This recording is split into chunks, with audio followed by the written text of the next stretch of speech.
The slush machine began dispensing a thick, dark liquid that wasn't on the menu. Lena was the first to notice, her hand hovering over the cup dispenser as the viscous substance pooled slowly, almost reluctant to leave the nozzle.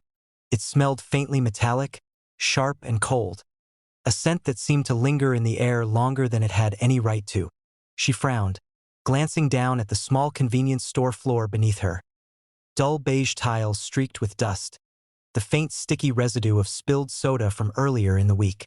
Nothing seemed wrong, yet something in the way the liquid twisted and glimmered made her stomach tighten. You seeing this?" she asked, her voice low. Behind the counter, Tony was stacking energy drinks in the refrigerated aisle. He turned, a half-empty box of cans clutched in one hand. "Seeing what?" His voice had that automatic, late-night monotone, honed from hours of repeating the same motions. "This," Lena said, pointing. The dark liquid sloshed against the clear plastic cup, holding itself in a way normal slush never did. When she shook the cup gently, the liquid didn't ripple as expected. It seemed to pulse slightly, almost conscious of her movement. Tony's brow furrowed. "We're out of grape, right?" "Yeah," Lena said. "And cherry. And cola. Whatever this is, it's not in the system. The machine shouldn't even be capable of it." Before Tony could reply, the bell above the front door jingled. A customer, tall and hunched, stepped inside. The fluorescent lights flickered once as the man moved down the aisle, his shadow stretching long and thin against the wall. His boots scraped against the tiles with an almost deliberate slowness.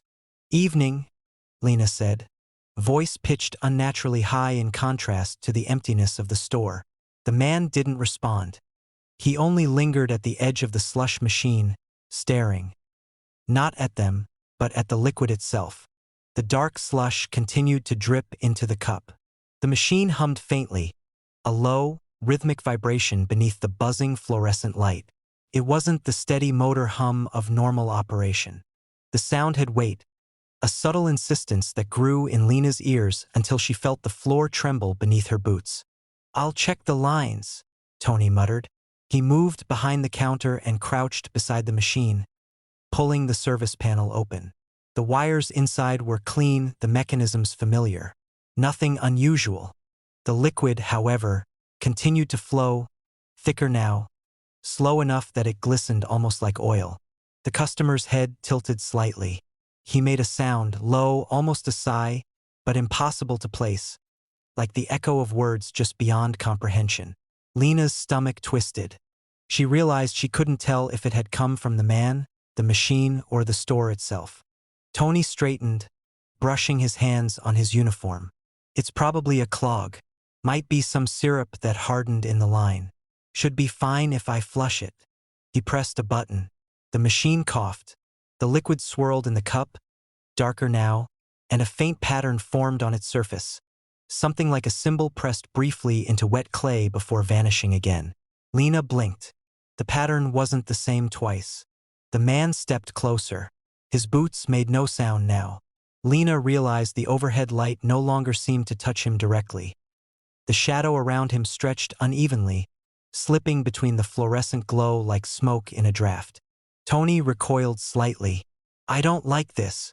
Lena felt it too. The air thickening, charged in a way that made her lungs heavier with each breath. The buzzing of the store lights seemed to dip and swell, synchronizing with the pulsing of the dark liquid in the cup. She reached out instinctively, but Tony grabbed her wrist.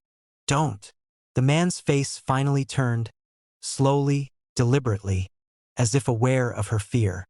He didn't look at her eyes but past them, past the aisle, past the store itself. His gaze was a void pressed against the back of her skull, a weight she could feel in her temples.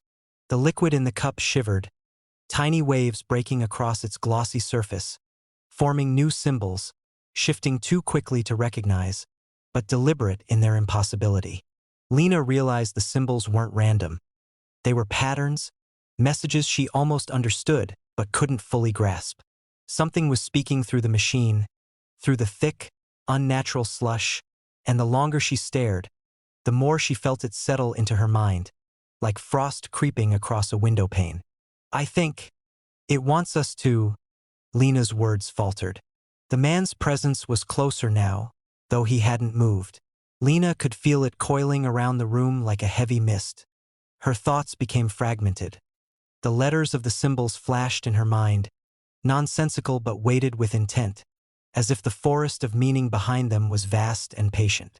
Tony pressed more buttons, trying to stop the flow. The machine coughed again, but it was no longer liquid that emerged. It thickened, blacker still, clinging to the cup in impossible shapes, defying gravity, pressing out in coils and tendrils as though trying to escape the confines of the plastic. Lena's stomach lurched. The hum of the machine had grown into a resonance, vibrating through the floor, through her bones.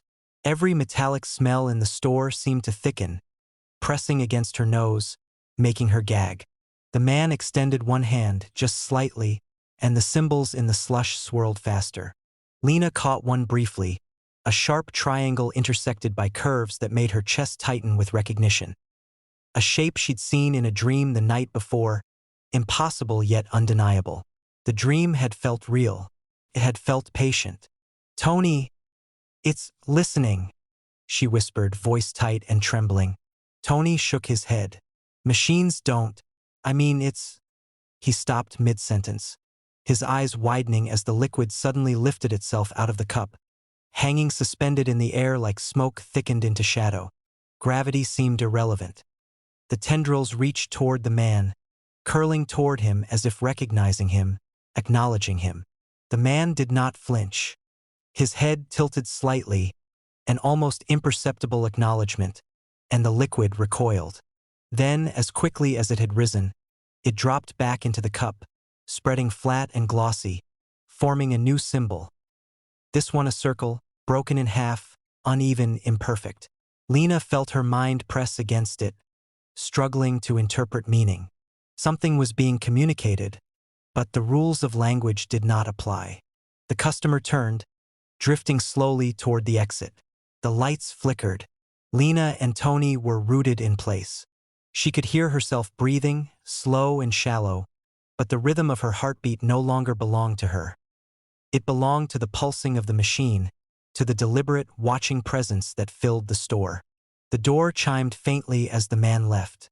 The store's air seemed to exhale, releasing a tension that had gripped it for minutes, or hours or days. Time had become meaningless. The machine, however, continued to hum softly, the dark slush swirling in a quiet, patient pattern. Tony stepped back, trembling. What the hell was that? Lena didn't answer. She couldn't. Her gaze remained fixed on the cup, on the impossible liquid, on the way it seemed to move in deliberate sequences, almost waiting for her to understand. Her skin prickled with the sensation of unseen eyes pressed close. The hum of the machine slowed, then stopped. The liquid settled into the cup, still thick and dark, glossy and unreadable. The store lights buzzed back into their normal rhythm, but the air remained heavy, charged, as if the world beyond the aisles had not returned to normal, had not released them. A drop of the liquid rolled down the side of the cup, landing silently on the counter. It spread, not like water, but like ink creeping across a page. Lena watched it, frozen, and for a moment, it looked almost like a word, almost like a name, and then it shifted, distorted itself, and became unrecognizable again. She realized, suddenly, that the machine would never stop, that it would never simply obey the menu, that it would continue, patiently, until it had said what it needed to say, in a language she might never understand. Outside, the wind picked up. Somewhere, a door banged. The quiet of the small-town night pressed in on the store, but it felt distant, irrelevant. The true presence remained inside the slush machine, patient, deliberate, communicating in thick, dark pulses, waiting for her or anyone to finally listen. Lena turned away, but the cup stayed in her vision. The symbols rippled once more. She felt her thoughts tugged, teased, stretched toward meanings she couldn't grasp. And then the machine clicked softly, like a lock engaged, the dark slush finally still, for now. She didn't move the cup. She didn't dare.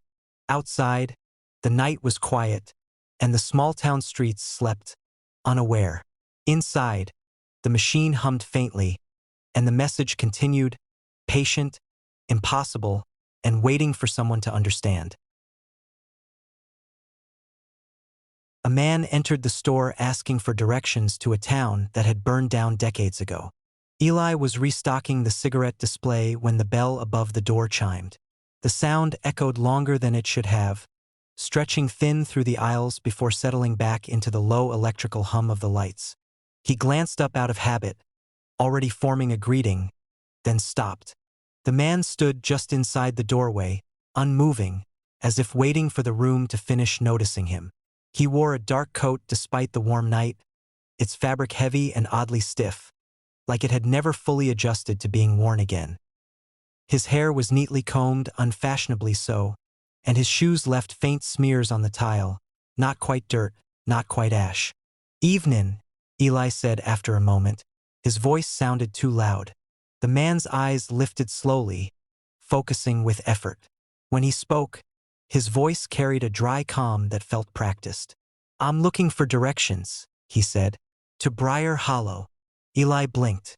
The name landed wrong, like a word pulled from the wrong decade. He said. He glanced toward the counter, where Mara was counting the till, her brow furrowed in concentration. "You mean Briar Hollow?" The man nodded once. "That's right." Mara looked up. Her expression shifted, confusion tightening into something more cautious. "That town burned down," she said. "Years ago." The man considered this, tilting his head slightly. "Yes," he said. "I know." The fluorescent lights flickered. Just once. Enough to make Eli's skin prickle. "There's nothing there now," Mara continued. "Just foundations. Trees. You can't get to it. Roads were closed off." "I don't mind," the man said. "I won't be staying long." Eli watched him more closely now. The man's face was lined, but not with age. The creases seemed deliberate, set in places that suggested expressions long forgotten. His eyes reflected the store lights dully, like glass left out overnight. You're sure you have the right place?" Eli asked. "Briar Hollow hasn't existed since the fire. My grandparents talked about it. Whole thing went up in a night." The man's mouth curved, not quite a smile. "I remember. That did it." Mara closed the cash drawer with a soft click that sounded final. "Sir," she said, choosing her words carefully, "why would you want directions to somewhere that isn't there anymore?" The man's gaze drifted past her, toward the back of the store, toward the coolers humming steadily along the wall. "Because it is," he said. "Just not the way you remember." The air felt heavier, thick with the smell of hot plastic and old coffee. Eli became aware of the steady buzz of the lights, the distant whine of a truck passing on the highway, the faint tick of the soda machine. All of it seemed pushed slightly out of alignment, like a recording played at the wrong speed. Mara hesitated, then reached for her phone. "I can show you on a map," she said. "But it won't." "No screens," the man said gently but firmly. "They won't show it correctly." Eli felt a chill slide down his spine. "Look," he said, forcing a laugh. "If you're messing with us." "I'm not lost," the man said. His eyes met Eli's, and for a moment, Eli had the strange sensation of being recognized. Not remembered, placed. "I'm returning." Silence settled between them. Outside, the wind brushed against the windows, carrying with it a faint scent Eli couldn't place at first. Then it hit him, smoke. Old smoke, cold and distant, like a jacket pulled from storage. Mara swallowed.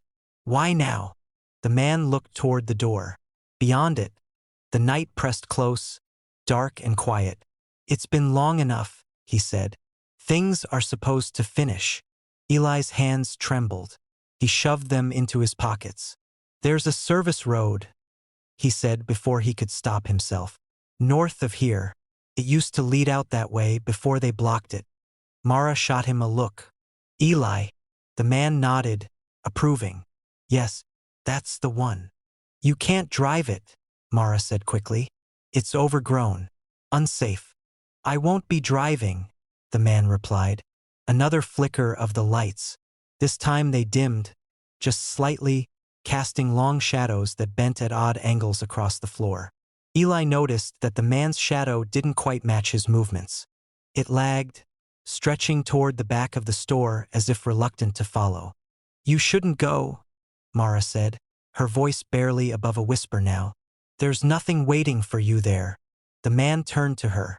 For the first time, his expression softened, and something like sorrow moved beneath the surface. There is, he said. I left it unfinished. He stepped toward the door. As he passed, Eli caught another smell. Burned wood, wet earth, something charred and hollow. The bell chimed again as the man pushed outside, but this time the sound was muffled, like it had traveled a long distance to reach them. Through the window, Eli watched him cross the lot. His footsteps made no sound. At the edge of the light, where the asphalt dissolved into shadow, the man paused and looked back. Thank you, he said, though the door was already closed. Then he stepped into the dark, and the night seemed to fold around him. For a long moment, neither employee moved. Mara was the first to speak. We should lock up, she said. Right now. Eli nodded, though his eyes were still fixed on the window. The darkness beyond it felt closer than before, pressed tight against the glass. Somewhere far off, he thought he heard the faint crackle of something burning, carried on the wind. He reached for the lock. As it clicked into place, the light steadied, the hum returned to normal, and the store felt like a store again. But Eli couldn't shake the certainty settling in his chest, that the man had found his way back, and that whatever remained in Briar Hollow had been waiting patiently for someone to come home.